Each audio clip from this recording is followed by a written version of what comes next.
Dans cette capsule vidéo, nous étudierons le passage de paramètres dans les scripts, les fonctions, les signaux et la saisie utilisateur.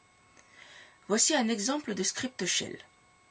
Alors on remarque bien que comme tout script shell bien écrit, celui-ci commence bien par la déclaration du shell interprétant le script avec en toute première ligne dièse !bin/sh et on remarque bien le return 0 en fin de script.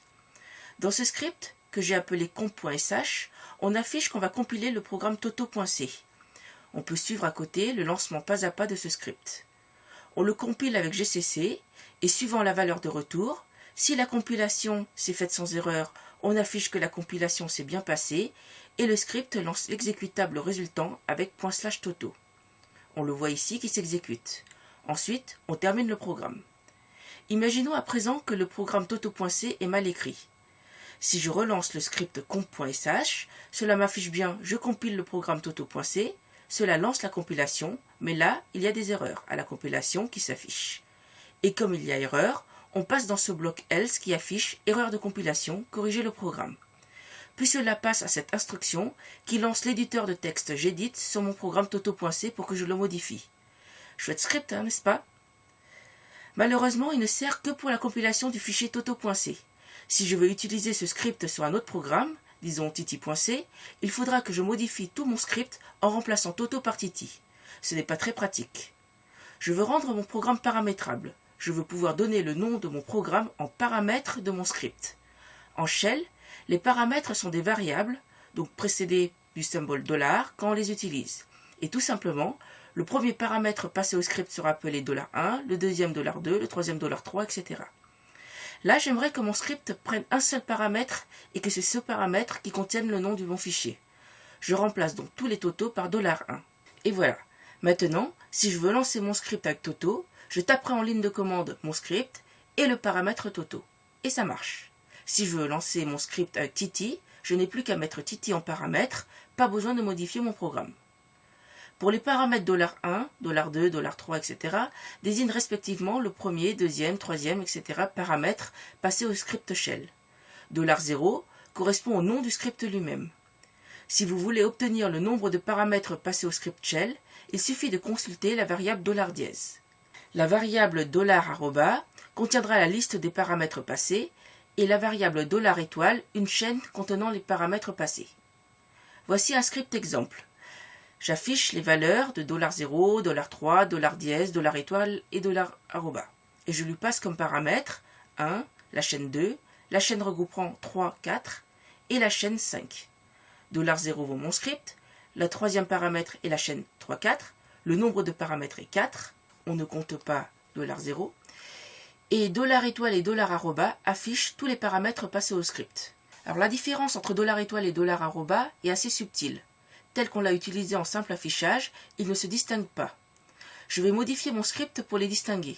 À l'aide d'un for, je demande à parcourir d'une part $étoile, d'autre part $.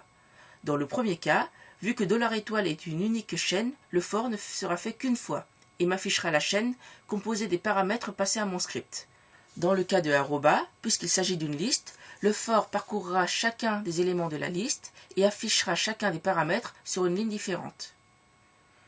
Lorsque la même séquence d'instructions est répétée au sein d'un même script assez souvent, on peut les regrouper au sein d'une fonction. Une fonction est définie de la manière suivante.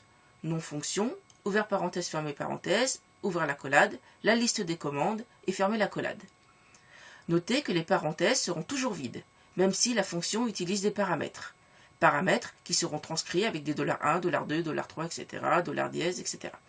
Exactement comme pour les paramètres de script. Pour appeler une fonction, c'est comme pour le script. On met simplement le nom de la fonction et les paramètres. Par exemple, soit le script module.sh suivant. J'ai déclaré une fonction moitié qui prend en argument une valeur et la divise par 2. Voyez la variable d qui stocke le résultat du calcul de la valeur passée en premier paramètre de la fonction et qui retourne le résultat.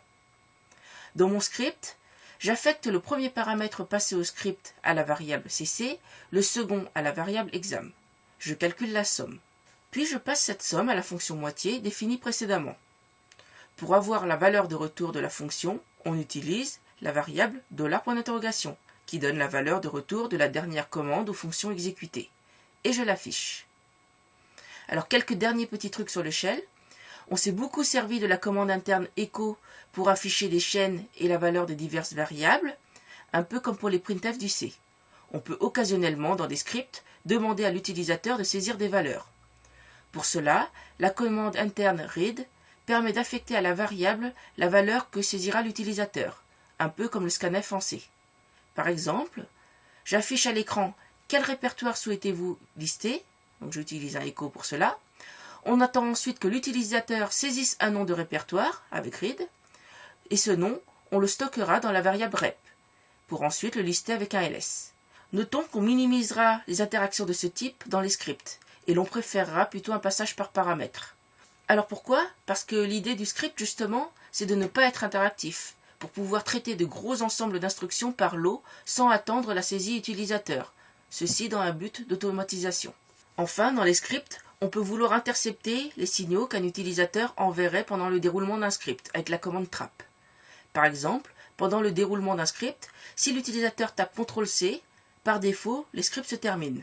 Alors on peut par exemple modifier ce comportement par défaut et faire que lorsque l'utilisateur tape CTRL-C, au lieu de se terminer tout de suite, on détruit les fichiers temporaires générés par le script. Alors pour ça, on écrirait dans le script trap la commande qui supprime le fichier temporaire pour le signal 2.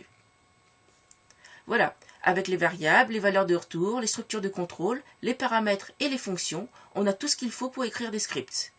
Il ne reste plus qu'à s'exercer. Si vous êtes curieux, pensez à regarder les scripts de démarrage de votre système. Ça a l'air compliqué, mais en fait, ce ne sont que des scripts shell comme on vient de les voir. Avec un peu de pratique, les scripts shell permettent vraiment de se simplifier la vie en permettant très rapidement de créer des outils de travail adaptés à nos propres besoins.